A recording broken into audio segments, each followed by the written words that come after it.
Welcome to another episode of Put Me On Game Podcast. I'm your host, Chesterr. With me today, I have the man I done heard about from when I was like 16, 17, 18, coming up in the Ville. But we got a special guest today. A very special guest, Mark Mayr.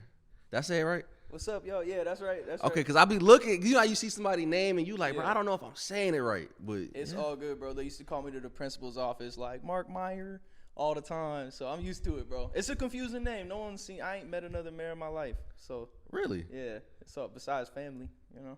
That's How special. old are you, by the way? 25. About to be 26. Yeah. Thanksgiving, basically. That's what's up. We about the same age. I'm like 27. Oh, really? Oh, man.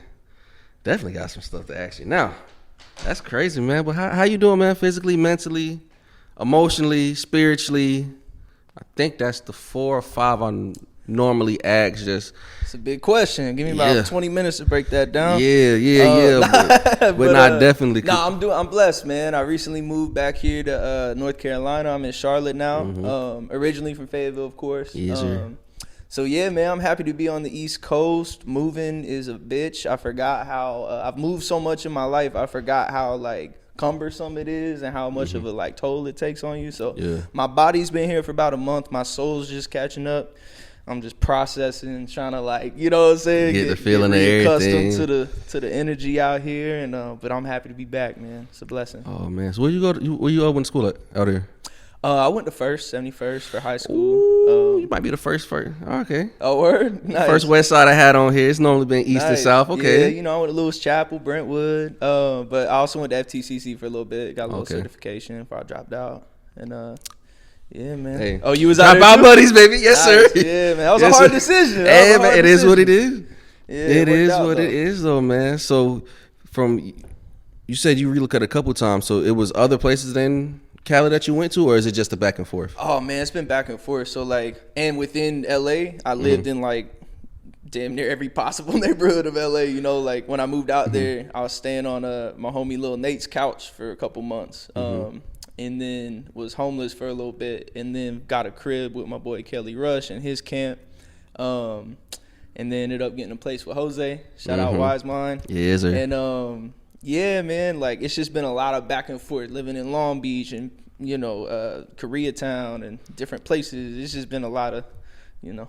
Cause I've never been to Cali. God willing, next year I plan on going with Reek. Nice. So is it really like distance wise, area mass? I don't know how to explain it. Like, is it really like that far, or is it just like traffic? It's a big area, and there's a lot of traffic for sure. For instance, like back in the day when I used to live in Long Beach, I used to work at a Chic-Fil-A up in Hollywood, and I would drive like 2 hours to work every day to go make minimum wage out there, which was better, like twice as much than out here, right? Yeah. But yeah, it was like a 2-hour drive. But then at nighttime, you get off, you close up the kitchen and shit, 2 a.m., 3 a.m.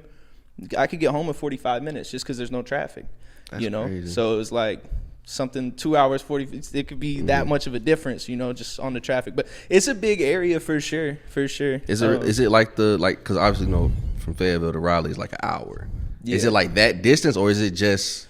Yeah, to be honest, I don't know. It's probably about the size from Fayetteville to Raleigh, but like a lot of people in LA don't consider Long Beach LA and shit. They think if you've gone that far, you're out of LA. It's still LA County. Politics, Yeah, it's still LA County. And when I lived in Long Beach, I was still like, I'm out here in LA because I was driving up to the city all the time. Yeah. It's kind of like living in Spring Lake. And yeah, bro. We don't, bro, that's a big thing that's been going on for years. Spring Lake, Rayford, Hope Mills. Yeah. What's the other? Cape Fear. Oh, yeah, we from Fayetteville. Nah, you ain't got 283 in your zip code. You ain't from Fayetteville. Yeah. Yo, like the north side of Fayetteville. They're like, yo, that's like a whole different city. What should we call it? And then someone was like South Raleigh. And I was like, yo, that's funny as fuck. Because being someone from the west side, I never really went up there ever. Like that's real though. Yeah, see, I done lived on every side, so it's like everywhere from TP to damn Hope Mills to Rayford. Like I've been everywhere, so nice. I'm used to the back and forth drives and everything. That's crazy, man. So 71st to FTTC to LA, where did the love for it come from? Man, everything really happened in the Ville, bro. Honestly, everything happened out here. Like, I was making videos super young. So I was a kid, like making home movies and shit with my family. Okay. And that kind of, you know, by the time I'm in middle, I started a YouTube channel in like 2007. So I remember when YouTube came out, it was like 2006. And there was this dude at the time, Brent Novak. He's a friend of mine now. He's a really cool dude. Was making like some of the first viral videos. He had like this talking thumb named Jorg. And it was like, I think I remember something like that. Yeah, it was a random just like talking thumb video. This is so long ago. It was super impressive. We weren't seeing like small time creators making like nonsense videos. That was actually what inspired The Annoying Orange. That was a big YouTube channel for many years. It's probably still going. But anyway, yeah, I saw his stuff and he was doing like, I don't know if you ever played Tony Hawk, but there was this one. Yeah, boy, listen. You remember the one where you like mark your territory by doing tricks on shit, so it would either turn blue or red. Yep. He made a real life version of that. So he filmed his homie skating and like turned the ramp blue or red, and it was like a real game of skate, Tony Hawk style, but real footage. So seeing shit like that had me thinking like, yo, like, how can I, like, I'd already been filming for years, but making stuff in like Windows Movie Maker and shit. Yeah. And so this made me think like, how the fuck do I do these kind of effects and shit, you know? I heard he was working in Sony Vegas, and you know, I downloaded Sony Vegas and you know, got to work with that. And yeah, it's just been a long journey, man, of experimenting and doing shit for fun for a long time before it was ever like a job. You know what I'm saying? When did you realize that you were, for lack of a better words right now, good? Like people was acknowledging your work, like, okay, like you doing a little something with this. Yeah, I see you. See the potential in it. That's a tricky one. I mean, like when I was little and I started learning these effects and shit, because I started playing with After Effects before I ever touched Premiere. So I used to do like visual effects in After Effects. So I'd like make gun videos where like there's muzzle flashes and like shooting. I'd make a clone of myself and shoot them and like blood splat on the wall, and like I would do all these VFX stuff and then bring it into Vegas and edit it down. And I guess my point is like back then I felt pretty gassed. I was like, yo, who's doing this? This is crazy. You know what I'm saying? Like I'm doing like VFX. Shout out to Video Co-Pilot Andrew Kramer. That's how I learned all that shit. Just watching mad tutorials, bro. There's this one dude that made really good ones. He was hella personable and funny. It wasn't just some boring shit. So like that helped me like get into it and like so I don't know, man. I felt like I was on one back then. It's always an up and down thing, you know. It's like you're always having to challenge yourself. There's been times that the world would say like, oh, you're successful now, but I'm feeling like, damn, like creatively I'm like not in my bag right now. Like I need to step it up, or I need to try something new, or so it's always fluctuating. It's not like I woke up one day and I'm like, I'm the one, and like just, you know what I'm saying? Yeah, bro, like I be feeling all kinds of shit, bro. Like honestly. Nah, I feel it because I mean, as a creative, I'm pretty sure we all go through this. It's like you look at the field. Granted, if you don't compare yourself or not, you have to look at your competition. It's like, all right, yeah, cool. I see what they doing. They cool. I feel like I'm a little better. You know, I ain't saying I'm Giannis. I'm banging on everybody. I'm the best podcaster or anything. But it's like, all right, what I do, I feel solidified. And then I go look at $1 million worth of game and Joe and Drink Champs, and I'm like, I got some ways to go. Yeah. But I feel like everybody, you know, just looking at your tiers and seeing where you are. I think that's a normal thing. That's why I was asking, because it's rare I get the chance to really ask other people that, like, am I tripping, or is it just a human thing that people go through? Yeah, I think it's just that's the creative process. You know what I'm saying? Like you gotta have them times where you just, you know, you're gonna question yourself sometimes. And you know what I'm saying? Then you gotta get inspired and watch someone else do something great and be like, it opens your mind to what maybe you could do. And then that's a big thing that I've been on lately, is just like this self-identity thing, because you really got to be able to see yourself in a higher position to like strive for that and start walking like that to like eventually be that. Yeah. You know what I'm saying? So like that's a forever process. I'm always getting to this point of like, man, who the fuck am I? And then being like, all right, this. And then I like step into that and then it works out. And I'm like, cool. And then you got to do it again. It just never ends. Got you. Now your first couple... You know, just starting. I want to go from beginning to where we at now, slow. We ain't got to rush into nothing. So your first couple videos, because you're telling me about the After Effects and the VXX that you're doing your first couple videos, and you get to the point of, all right, I feel comfortable doing this. I want to go to LA to expand. Where's your mind state at in those couple months to years? That process of you finally pulled the trigger, like, all right, I'm gonna do this, because around our age group, not too many people was just going and doing this. You know, everybody made the name for themselves or stick here, went to Raleigh, Charlotte. But I know you was one of the early ones that just shot for the stars. Man, I mean, I'm trying to think of how to like word it all, but ultimately what happened was I've been making videos since I was a youngin'. You know what I'm saying? I was with my family when I was 6 or 7. We had a housewarming party recently. I had my whole family over, so some people stayed the night, and I like put on I'd had them digitized recently from like the old mini DV tapes and the high 8 tapes and shit. So I was really lucky in the fact that like I'm making videos when I'm 6 or 7, bro. So I'm learning how to edit and shit. I'm learning like all the shit that people would learn if you start making videos, but at a super young age. So that's when I'm like dumb impressionable and like just doing it for pure fun. I had no idea this shit could make money one day or whatever. So come like high school time, I'm working at the Chic-Fil-A in Cross Creek Mall, like trying to like pay for my little truck and shit. And you know, I just got to this point where I'm like making more money on the weekends shooting videos than I am working, busting my ass, squeezing lemons and shit. You know what I'm saying? Like selling my soul in the fucking food court. So I was like, man, let me get out of here, bro. Like I'm done, bro. I'm not gonna be here no more. Like I'm out of here. So yeah, man. Like ultimately, what kind of kickstarted it was like I feel like I had reached somewhat of a ceiling here. If I stayed, I could have found ways and created ways, and that's why I got mad respect for all the local creators that are out here making a way, because I know I know the lack of resources, you know what I'm saying? I know the lack of like competition and like just the, you know, it's whatever you make it out here. So I guess my point is I feel like I hit some kind of ceiling, and I feel like I shot all the videos for all the local artists, and I met all the business owners, and I was just like, there's gotta be something more than this, you know? So like, as I was studying the greats and started like really, at some point I really tuned in like, okay, I'm gonna focus on music videos. That's what I love to do the most. That's what I think I want to focus on. That's something that I think is calling me. So I started studying the music video game, and I quickly realized that like you're not gonna be successful in the music video game shooting local artists in your hometown. You know what I'm saying? Like you're gonna be judged by who you're working with, and all the biggest artists are in New York and LA and Atlanta and shit.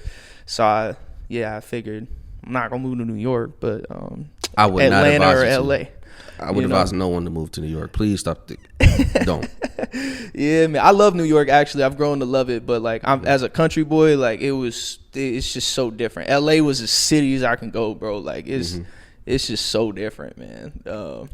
But yeah, so I just knew I had to get out. I knew I had to get out, and I was studying the Grace, and they was out, and I was like, all I gotta do is feel like if I was around them, I'd be on this level too, you know. So, yeah, man. It reached this point to where I went and interned on my I had this favorite director. His name was Colin Tilley. He made Look at Me Now. That was the video that I was like, yo, if I was making music videos at that level instead of doing like this local stuff for my homies, like I would want to make shit like this. It's kinetic. It's like the energy is insane. There's so much detail. It's something you can watch 100 times and catch something new every time. So I was like, man, I want to make some shit like that, bro. So I started following him on all the social channels. One day he's like, yo, I need interns. And I'm off at Rayford Road, like in a client's office, responding to his tweet, like, yo, I'll do it, like hitting up the email and shit. And yeah, I told him, I was like, I'll fly out there. I had saved up a couple grand to like buy a new car. And I ended up spending out on a plane ticket and on Ubers because I stayed at my boy Brick's house in like Carson. My first shoot day was on in Sylmar, which was like over an hour in the Uber. So I remember paying like $80 or some shit the first Uber on the way to set, and I was like, oh, I'm not coming back with money, like for sure. It was like I'm about to say 80 shoot. Ain't bad for an hour. But yeah, man, so I went out to LA, interned on this film set for 10 days, and that's where I met an OG of mine, Vinny Hobbs, and he put me on to like, you know, eventually working with bigger artists and stuff. And so I came back to the Ville after that, and I stayed corresponding with him, and he was like, yo, if you came out here, I'd have work for you. And I was like, that's all you had to say. I'll be back. So then I hit up my one friend who had moved to Cali already. Shout out Lil Nate. Talked to him. Went and crashed on his couch and just figured it out. Just thugged it. Yeah. Wow. Yeah. That's dope, bro. Not dope at the time, I would assume, but I mean, the experience of it, yes, but I just pulled up to this spot. And I don't know how I'm gonna get home, and it's an hour away. Like, but I think everybody, that's early on stuff that everybody go through. Yeah, man. Nah, it was really crazy. It was really crazy. I'm really grateful that Brick and his family let me like crash in their house. Like that was super dope. They were like making me breakfast in the mornings and shit. I was wow. This is like hella hospitable. Like I appreciate That's it. Was dope. nice to be able to know somebody else out there. And me and him was out here doing videos together years prior to that. So it was just cool to like have this connection, I was blessed in that regard for sure. Definitely. Now we're out here, we're living, we're going through it. I'm not, other than credits, of course, as far as like getting your name out there, like we was just talking about this earlier about, the move that's going to happen in a couple months and everything. Y'all found out later. But networking, like how does that work for your, like how does that work for your field? Because I know producers like really don't get credits and everything. You got to sit there and look up, who made this beat, who mixed it, who engineered this and everything. Yeah. How is it networking for your craft? I mean, it's different. It's different because in music videos, if anybody's getting credit at all, it's usually the director. Mm-hmm. And then if they so choose to credit the rest of the crew, a lot of people will still get left off usually. And so it's sometimes hard to find like who's doing what. But if you're paying attention and you start meeting people and start talking to people, the music video industry in particular, because that's what I was focusing on, is pretty small. You start to realize like, oh, it's the same motherfuckers out here doing this like different shit. You know what I'm saying? Really? Like, so I started seeing the same names. And like I was in a situation to where when I first came to LA, again, like my one connection, and the only reason I went to LA besides Atlanta, because I was gonna go to Atlanta because I knew I'd be more comfortable there being in the South, but I was like, I don't really know anybody in Atlanta. I know Vinny in LA. He said he got work for me. That's kind of all I need, you know what I'm saying? So the people I met through his network, and that's really sustained me over time, and then you meet other people. And I would say like the best advice I would give for networking is just like meet as many people as you can. You know what I'm saying? Yeah. Because I think there were times I might have got too congested within my network, and I had so much respect and reverence for the people I was now associated with that like I didn't want to like look a fool out here mess around with all these other people too. It's like, nah, I'm already at what I consider to be the top as far as like these people I'm messing with. I think if I could go back, I would be a little more like liberal with who I'm associating with and meeting more people, just because it ain't nothing bad to just have a stronger network and know more people, But yeah, man, so ultimately it's just the work speaks for itself in this field. When you start making moves, people notice, people are watching, and that's really all it is, man. Once you do a couple things, word spreads. To me, it's always been about being like dependable. I've always wanted to be somebody like that these people can call and know like, this dude's gonna take care of me. He's gonna go above and beyond to make sure we're taken care of and that the video gets done excellently. So I've just went about it like that, just trying to really show up for fools and like deliver and just let the stories tell themselves. You know what I'm saying? And that's worked out for me, I believe. Well, how do you feel about? I've seen little sprinkles of this of your own production company, if that's the right wording for it.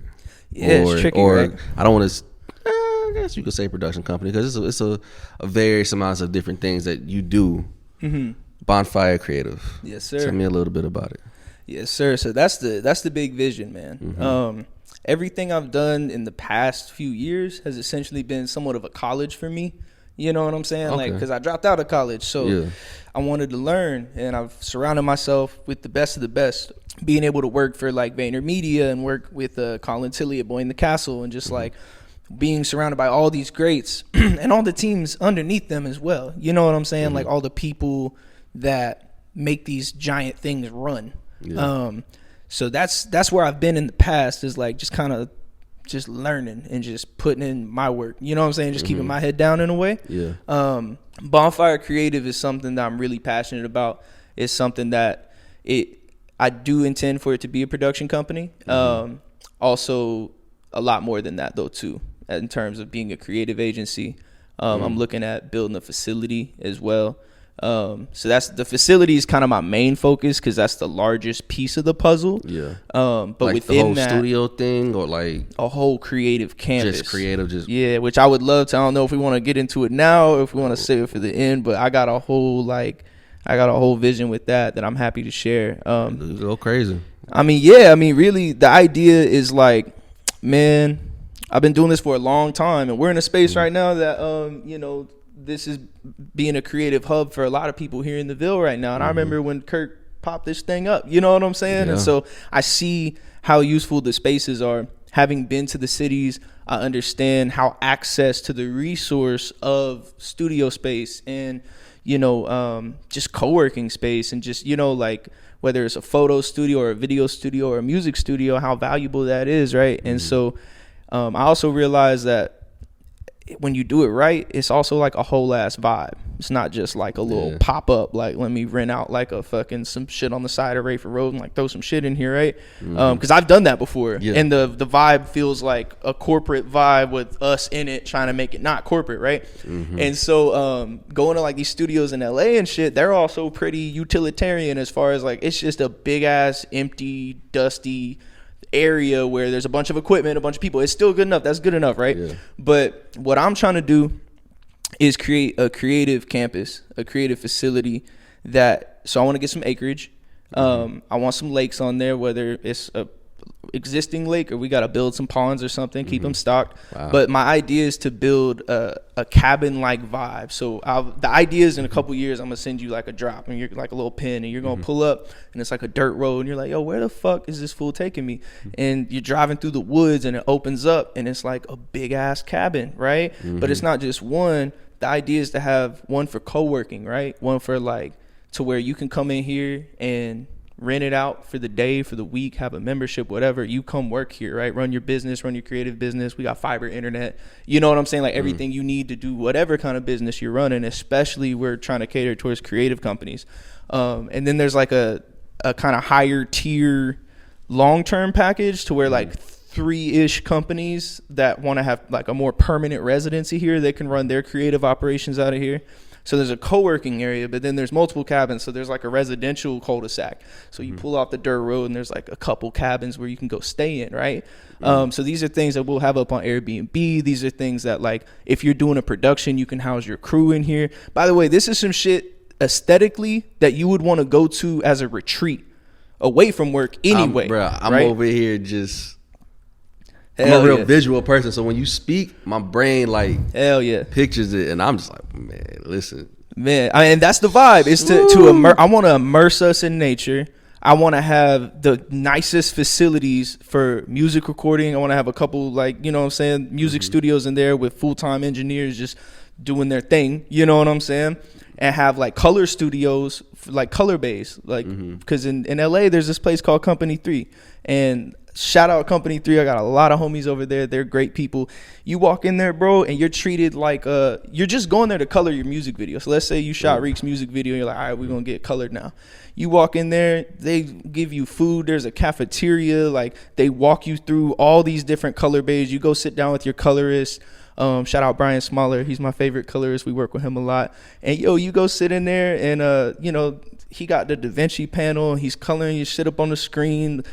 Someone comes in asking you if you want some food, like you can get some food delivered, and like it's just a whole vibe of being like taken care of. You know what I'm saying? Like, and you color your video and you walk out of there and you just feel like, wow, I've never felt like I've been so facilitated before, so respected, or so like the creative process itself is so respected. I like that instead of like this corporate like we're old, we got an old culture out here. We ain't up to speed like that yet. So this is going to be what I hope is the first thing out here that's like a creative facility for people to come. If you want to, we have color bays, we have music studios, we got photo studios, we got video sound stages and shit, And so I want to have multiple cabins on this campus, hella bonfire pits, little community garden, eventually like a little daycare. So when you come with your family, drop your kids off, go to the studio, get your kid back. And like, I want to have something that's built for human beings to like thrive. Because I thrive in nature. I like fishing. I like getting in the kayak. I like taking walks. And that's what I disliked the most about living in LA was like, yeah, there's some beautiful scenery and shit here and there, but it's like desert scenery. Yeah. And it's like, it's whack. Like, it's cool. It's cool. I like all respect and shit, but we got it out here, bro. Yeah. Like, when you rent a cabin out here, I don't know if you like ever took a little retreat or something like that. It's a vibe, bro. Like, you out there in the woods, bro. Like, you feel okay being disconnected. Yeah. That's the biggest thing. Even myself, it's hard to do at times because, you know, I'm doing everything by myself. But it's like, damn, like, I gotta be on Instagram, do this. Oh, I gotta make this call. I gotta respond to this text. I gotta look at this email. It's like, bro, I can imagine pulling up to this road and leaving my phone in a car and going in there and just creating, like, just no thoughts. I'm just in here just going crazy. And that's the idea, is like, I want artists to be able to come here, stay for a week in the cabin, pull up at the recording studio whenever they want. You can shoot your video here if you want. I want film crews to be able to come here, use the soundstage facilities, house their crew in the cabins, and like just be like a campus where a lot of creative shit's going down. You know, there's people in and out that are in the co-working spaces that are doing all kinds of shit. So there's a natural network that will happen there. And ultimately what I'm really trying to do is with the creative agency side of things. So that's the Bonfire Creative campus. Yeah. Within that is housed Bonfire Creative Agency, which, you know, we'll do video production. That's a wing of that for sure. But ultimately, that idea is like, bro, in 10 years, for the kids coming up that want to do creative shit, we probably can't get all of them, but I want some of these motherfuckers to be able to grow up and think like, yo, I'm going to go work at the creative campus because they're doing dope shit. Because we could be competing with the agencies that are ran out of New York and LA and Atlanta. We could be getting Nike contracts, and we could be making the content that's circulating the globe here for a lower cost of living, and in a way that's way nicer to the humans creating the shit. Because that's my whole intention, is like, you know, a kid to grow up and be like, yo, I want to go work there. They're doing dope shit in the dopest environment. And then ultimately, worldwide, a lot of people are going to catch on and be like, yo, I really don't want to rent this like dusty ass studio in the city, bro. I'd rather be out here in the sticks. I could go rent that for $10,000, or I could go out here for something less. A little less. We're not, you know, a little less. Just a little. But still get more. Nah, bro. I'm over here in awe, bro. That man. That's the dream, man. That's fucking. Oh man. That's the dream. And so this all came from learning to dream without limits. Because when I was in the Ville, all I could fathom was like, oh, it'd be cool to make music videos for a living. Because out here, if you want to do video, you could join the military and be a video dude in there. Or you could fucking go work for News 14 Carolina and hold the camera while they tell you what happened on the highway or whatever. And I was like, to be honest, in 8th grade, I was like, yo, if I could have a job operating a camera for the news, I'd be on. Like, that's as big as I could fathom. And then I kind of like, I branched out a little bit, and I was like, nah, I want to do music videos. Wow, that's so different out here, you know? Like, I thought I was something special, and then you moved to LA, and you one of 1,000 motherfuckers trying to do the same shit. And you realize, like, this ain't that crazy. So it takes a lot of adjusting to realize how normal that is. But ultimately, I was living with Jose, and man, I was like editing all the Gucci Mane's new videos and making like $400 or $500 to edit or something. Wasn't really getting paid like that. So I'm like also out here working weekends at a restaurant. And I was like smoking mad weed at the time, to be honest. And I was just in my head like thinking like, this ain't it, bruh. Like, I done moved all the way out here. I'm struggling to survive. Yeah, I'm editing Gucci Mane's new video, but man, who gives a shit? No one even knows I'm doing this shit. You know what I'm saying? Like, I'm getting a little your bread. logo ain't getting thrown up when like, you don't really, you know, you get from it what you'll choose to get out of it if you go market yourself and whatnot. But ultimately, I just felt like I have reached this point where I'm like, yo, all I wanted to do was make music videos for a living, and now I'm kind of doing that, and it's kind of whack. Like, I didn't dream big enough, clear enough. It's just and then I was like, what would it be like if I just dreamed without limits? Because the only reason I dreamed that was because I was like, that's the coolest possible thing I've seen someone else do. So I'm going to go try to do that. And then I kind of got a little bit of it. I wasn't fully, I'm not going to say I was like completely on like the top director or anything. I was nowhere near that. But I was just like, this is whack, bro. Like, there's got to be something bigger. I achieved the goal. Like, I just wanted to know that, like, I wanted to have a dream that inspired me enough again, because it stopped inspiring me. It used to inspire me. Yeah. When I first got to LA, I was like, yo, I'm gonna be the one in the music video. And I came in with that energy, and all the veterans who were like really already there, they're just like, you know, we'll see how long that lasts, you know what I'm saying? Because this shit'll wear your ass out, you know?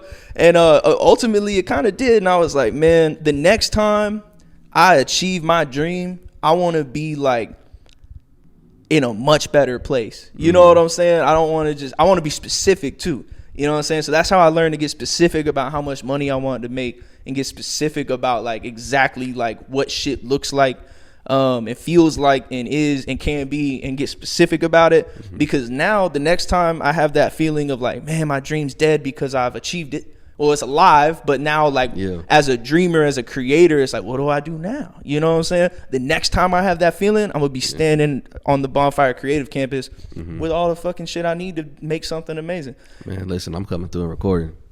Best believe, put me on game. Productions is gonna be there. Hell yeah. Yeah, that's the dream, man. That's the dream. I'm in awe, bro. Because Jose was telling me about he was the real first example of manifestation that he had, like someone like actually like doing it. And Jose is really like what he say he's gonna do. Like I've never met someone so determined and like laser focused before. Like even like when he be posting his workout stuff, and I'm just like, yeah, bro, I see you. Yo, I wish I could. The skinniest I ever got was living with Jose, bro. He had me and Brandon Noel in the gym, slimming down, looking good, bro. When we was living with him, for sure. He's dedicated, and it just rubs off on everyone around him, you know. Yeah, I wish I could. I can't. But that's an excuse though, because I can, but it's like how dedicated and determined I'm going to be. Yeah. Cause like I could go get in there right now, but then we got to go do this, that, and the third. I ain't done till 2:00 in the morning. 2:30, I need to go get in the gym. Do I want to, or I want to go play 2K? Well, yo, that's the thing is like, you know, a lot of this shit, cause I'm undergoing this right now too. I'm trying to slim down. You know what I'm saying? I'm trying to live my optimum. I'm trying to be my best self. You know, and ultimately it comes down to like identity, like how we see ourselves, and what, you know.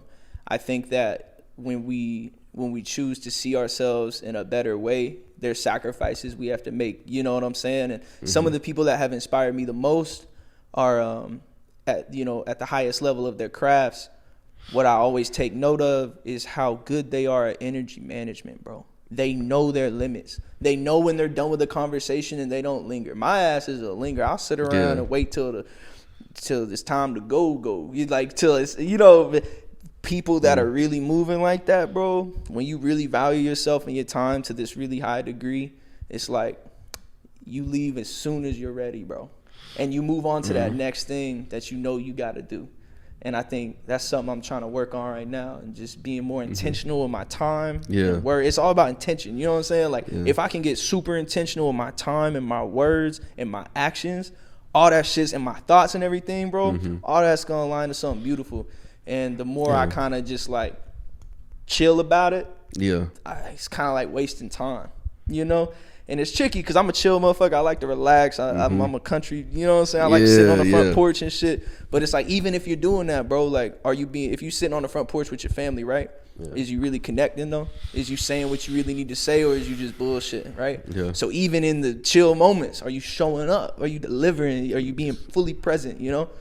Nah, listen, 'cause you hitting it right on the head. That's what I need to hear. Because it's like you said, bro, it's everything is time management. And you hear that, and it's like, okay, yeah, I'm going to get to it. But what I could have did in that 30 minutes of something else, I could have been thinking about this. I could have been thinking about other production. I could have been making this phone call, doing this and everything. So it's, well, I think it comes down to our culture, too. It's like we gotta rest, bro. And I think what happens is a lot of times we don't factor rest in. So we have these manic ideas and all this shit we're gonna do, and then we run out of steam, and then we like let nature kick in and like whoop our ass a little bit, and we're like, man, I did all this stuff this week. And it's like, you knew you was gonna need to rest, bro. Why didn't you go to bed on time? How come you didn't leave the function 30 minutes earlier? You know what I'm saying? Whatever it may be to like, because what I've noticed, bro, is the people who are like on like Gary Vaynerchuk and fools like that. He says it all the time on his IG. He sleeps 8 hours. Like, he's getting sleep, bro. He's just on one when he's up. Like, and I think a lot of us aren't factoring in. Like, I'm really bad about it. Like, I need to rest because I got where I'm at by pulling hella all nighters and being hella savage. And when you're young, that shit works. Do it while you can. Eventually, you can't do that shit no more. If I pull an all nighter now, I'm delusional the next day. Like, I can't do. I'm older now. You know what I'm saying? So now I've been thinking like, bro, I need to rest. And it's not just about sleep. It's about like time for reflection, time for like meditation or prayer, like all the deeper shit. Like, if you just factor that shit in, you'll be able to do more because you're taking care of the flip side of shit as well, and everything moves faster versus always thinking I'm like on one, I'm always gonna be doing this stuff. It's like, bro, have you thought about you need to sleep and eat and rest and like meditate and journal and reflect and like see your family? If you factor that shit in, that's what I'm working on. I'm preaching like I've already doing it. I'm working on this right now. Right to, bro. Listen, you keep going, bro. Keep going. You speaking that's to me. It. You speaking to me. I just need to stand on that now. I just need to follow through. That's because I know myself. Like, up until Christmas is from 2-6 stuff to my stuff to his stuff to other stuff that's gonna come up, to family stuff, to birthdays. It's like the next month is gonna go by, and I'm being autopilot. Yeah. So I'm not really gonna have time for myself. I mean, you know, get off of work, go home and chill a little bit, but I'm not gonna really, like you saying, reflect on it until next year. That's bad. So everything that you just said is like, all right, get your 8 hours, because I ain't gonna go to. It's gonna be 4 hour sleeping nights for a month. I'm cool with it because it gotta get done. But as you said, you gotta make time. I might not need to play 2K. I might, yo, shorty, I might gotta pull up a month from now. It is what it is. Yeah. So just that reflection, it really got me thinking about a lot, man. Hell yeah. I don't even know. This the interview. This the conversation. This is coming from like me being around people who are operating 10 times higher than me. They're doing shit 10 times better than me, 10 times faster, making 10 times more money than me, operating at a crazy level, and I'm just there watching. And I'm like, what the fuck is this person doing? Because I feel like I'm doing all that could possibly be done. And I realize, and it'll kind of make you mad when you're like not evolved, right? Because you're sitting here watching someone who's all well rested, in a good mood, walk around like just crushing shit, and you're like, man, if I had that much rest, I'd be doing that much too. And it's like, well, why don't you? Because that's what the fuck they had to do, was sit themselves down at some point and be like, all right. Because for me, it's about energy management. I want to show up in the best way possible, as much as possible. So what do I need? And everyone's going to have different needs, but a lot of our needs are pretty similar, right? And it's like, what do I need? What do we all need to have to show up in the best way possible? And I think that when you manage that correctly, the results are palpable, bro. And you know what I'm saying? Like, you can see how people function differently, and you make better decisions, clearer and faster, because you ain't all groggy and bogged down and like thinking about some shit that happened last week. Like, that shit's in the past, bro. Like, you know what I'm saying? Like, let all that shit go, stay focused, and like, you know, like, that's what I'm trying to be on right now, man, is just, you know, taking really good note of my energy, like how I feel around people. Yeah. And being honest about it to myself. I don't gotta tell nobody, but just in my mind, I want to be honest about like, is this person giving me life and making me feel lit up and I want to go do some more shit, or is this person like robbing me of my energy and I feel stuck? Because if you can just notice that faster, you can leave that situation and get around someone that's filling you up. And if you surround yourself with people who is filling you up and making you excited and inspired, and you're managing your own time wisely, and you have reciprocal relationships with those people, you in a whole different bag than someone who's like, yeah, this is my homie, and we just kind of like taking it day by day, staying out the way. It's like there's different vibes. You know what I'm saying? Like, I'm trying to be moving forward. Like, I had a friend that had I was trying to explain it to in a way. I was like, how is this person beneficial for you? And they were seeing it as like a transactional way, like, but I'm like, realistically, no. Like, how is this person, like, are y'all connected emotionally? Like, do you guys teach each other things? Like, is it just a historical friendship? Like, oh, we went to high school together, we're just friends. Yeah. And that kind of shit gets a bad rap because it's like, you don't want to be like using people and shit, right? But ultimately, it's also like there is a transaction happening all the time between you and everybody, right? So there's an emotional transaction, right? And there's an energy transaction. It's just like, I don't think it's bad to be real about that and to be intentional about that. And that's what LA is filled with, is a bunch of people who are together, not because of some like minuscule, they're together because it makes sense.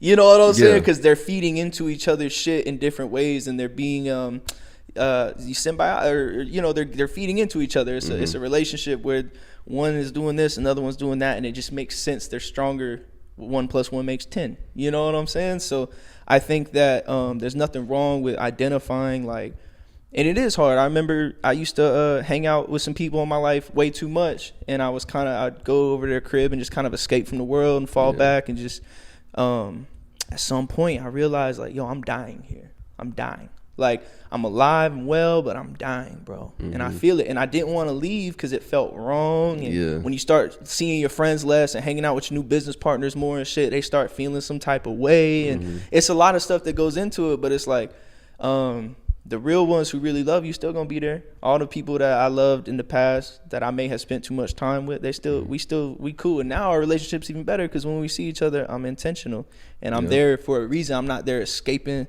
kind of abusing that relationship to avoid the rest of the world. Yeah, I'm really present with them. I'm fully there now because, you know, like, and so man, it's shit like that. Oh boy, I could keep you here all day, brother. I ain't gonna lie to you. I got 2 more things I want to ask you though, and you kind of already answered one in a way, but I'm gonna ask you anyway. What do you feel like success is to you? It's something I'm really asking more. I'm gonna give you some time to think about it. I know that's kind of out of nowhere, but that's something I'm really asking more people. Like, not even just like in our fields that we do, but like, it's like my little sister, she just started at Methodist.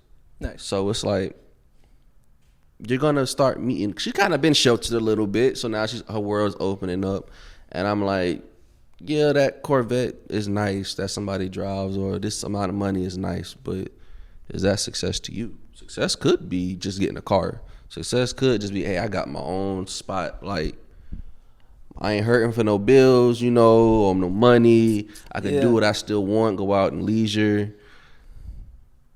I think people get Instagram too messed up, or just seeing other people with stuff. So if you look inside yourself and see what you want, I mean, yeah, you know, and get inspired, but just looking inside yourself and seeing what you want as success. I think more people need to do that. And I kind of answered your question, the question I asked you, but you could go ahead and answer it. I appreciate that. And it's changed over time, you know, like back in the day, when I was laser focused on like being a music video director or someone that makes music videos as their career, I would see the people who were doing that. And so I got this really narrow definition of success for a period of time.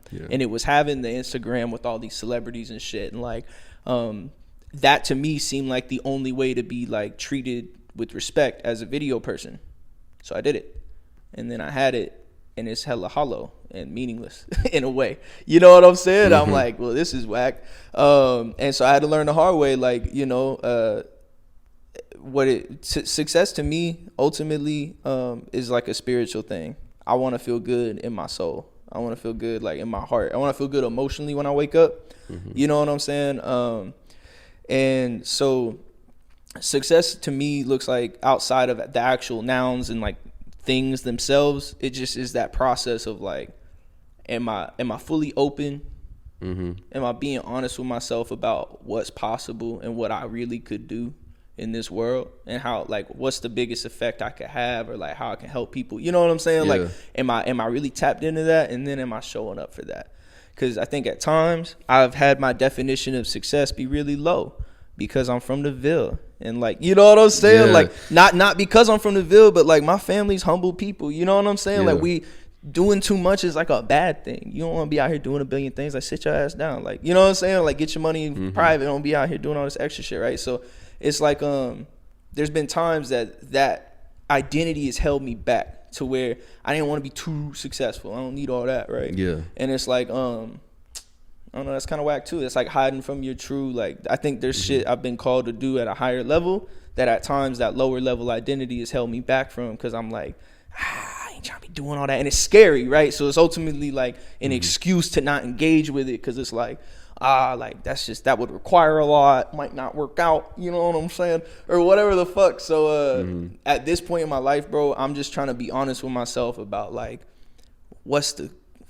something that's so big it's scary, you know what I'm saying? What's a dream so big that like it intimidates me, and then like I want to show up for that shit daily, you know, and really like do the long work, you know what I'm saying? Not try to take all the shortcuts, or not try to create the illusion of some shit. Yeah. I want to do it wholeheartedly. I want to understand how I want to know if I build my cabin, I want to know where the load bearing beams are. I don't want to just fucking be engaged with it in some like passive way. Like I want to be fully into anything I'm doing. And I think as long as we're like reaching inside of ourselves and like seeing what we're being called to and fully showing up for that, that's success, man. You know, we're blessed to be in America and to like, you know, have the shit we have, the technology we have, the resources, the people. Like, this is a blessing. All of this is a blessing. It's like so easy to like look past it and just be like, I'm gonna go to cookout. And it's like, bruh, you blessed to have cookout. When I was in LA, I missed that shit. Anyway, but it's about being like grateful for every single fucking thing. Yeah. You know what I'm saying? Like, I'm grateful for all this shit. I'm grateful for every day. And I think that's what success is to me, is like when I don't get wrapped up in like some bullshit. When you wake up and you're like, nah, I want to wake up and be like, damn, I'm breathing like lit. What we doing? Like, you know what I'm saying? We might be here a long time, bro. God willing. Like, who knows? I say that every day. God willing, bro. Yeah, bro. So it's like, if instead of planning to like get out, I'm planning to stay in. Like, what happens if we both live to 70? What we think right now is gonna like populate that time, right? So it's like, I want that shit to be dope. Like, you know. Man. I love this, bro. I love this.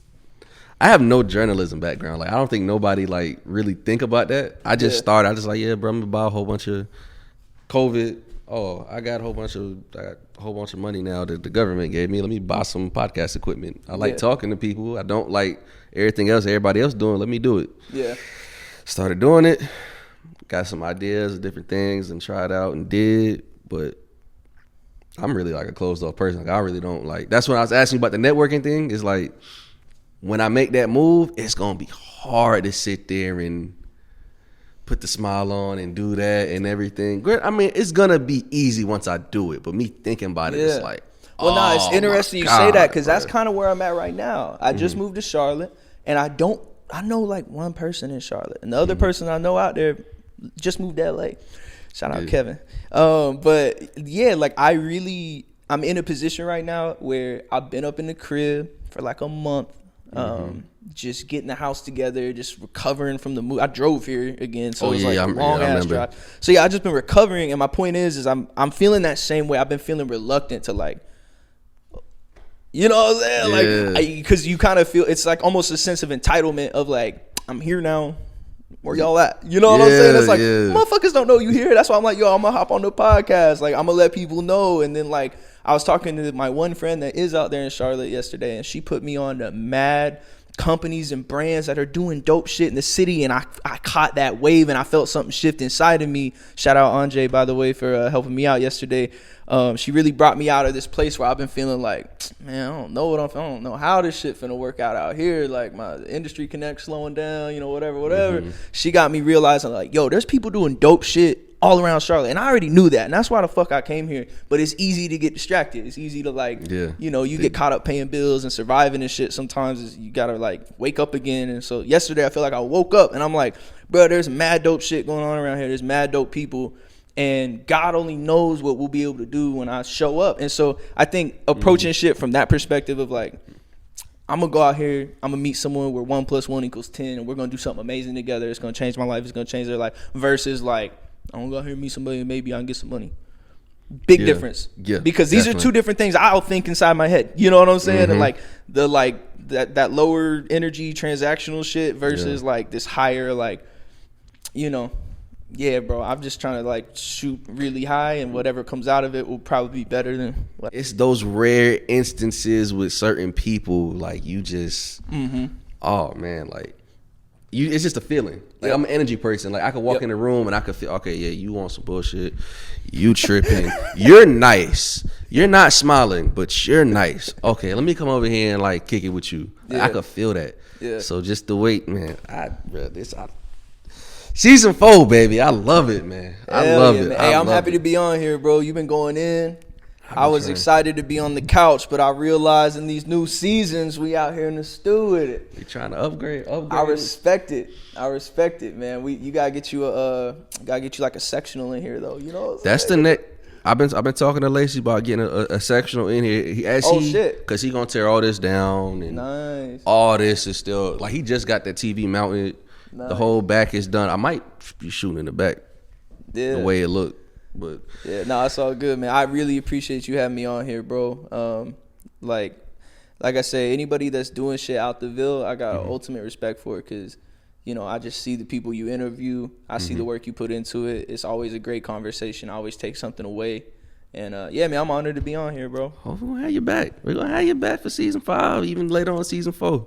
But before we get out of here, I have this very special thing on the Put Me On Game podcast called Put Me On a Minute. Whatever you want to say to the people, you got a minute to go crazy. For sure. I mean, said everything, but I mean, if you got anything else that you want to put out. Nah, I feel you. I mean, yeah. Well, I'm back in North Carolina now, so if you know anybody needing some work, holla at your boy. We making videos, we doing whatever, we growing brands, we growing businesses. So I'm excited to be back. But other than that, outside of the selfish shit, man, thank y'all for listening. And I hope y'all was able to take something away from this today. Just know that, like, you know, you matter. Your energy matters. Your words matter. Your thoughts matter. Even when it feels like it doesn't, they do. So if you start treating yourself like that, you'll start feeling like that. And shit'll start being different around you. So I just hope that I hope people can walk away with some inspiration and feel empowered. And, you know, just don't sleep on yourself. That's the ultimate thing. You know, people gonna treat you the way that you treat yourself. So we all gotta level ourselves up internally so the world can see us for what we would hope to be. Man, that's powerful. It's another episode of Put Me On Game podcast. We out. Yes, sir.